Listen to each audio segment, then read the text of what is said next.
পাতার চুন্নি তানিশা আপার জামাই নাজিমকে নিয়ে এবার মুখ খুললেন মিম। মিম বলেন, আমার মতো সহজ সরল মেয়েটাকে যে ঠকিয়েছে, আমাকে যে এত বেশি কষ্ট দিয়েছে, আল্লাহ তাদেরকে দুনিয়াতেই শাস্তি দিয়ে যাবে। আমি চুপ থেকে আল্লাহর কাছে শুধুমাত্র দোয়াতেই চেয়েছিলাম, যাতে করে দুনিয়াতে দেখে যেতে পারি তাদের পরিণাম। চেয়েছিলাম আল্লাহ যেন তাদের আসল রূপটা সবার সামনে বের করে দেয়। আল্লাহ আমার কথা কবুল করেছে, তাই তো দুনিয়ার সকল মানুষের সামনে তাদের আসল রূপটা এবার বেরিয়ে আসলো সবার সামনে।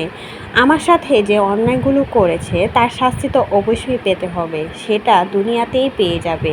কারণ আল্লাহ ছাড় দেয়, কাউকে ছেড়ে দেয় না। আমার সাথে যে অন্যায়গুলো করেছে তা আমি কখনো ভুলব না। তাদের জন্য আমার জীবনটা আজকে এই পর্যায়ে এসে দাঁড়িয়েছে। আমার জীবনটাকে নিয়ে ছিনিমিনি খেলা করেছে। দুজনেই আমার সাথে অন্যায় আচরণ করেছে, তার শাস্তি অবশ্যই পেতে হবে।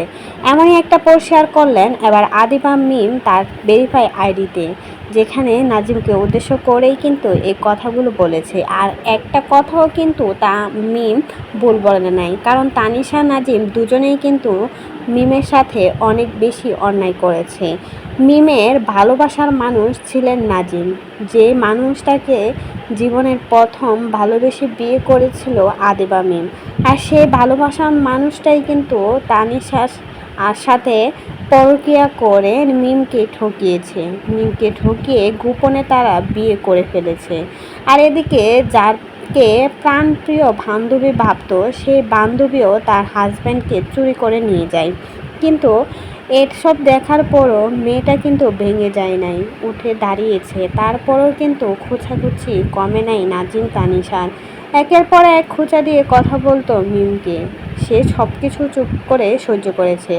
আজকে তারই শাস্তি পাচ্ছে নাজিম তানিশা। এজন্যই কিন্তু পাবলিক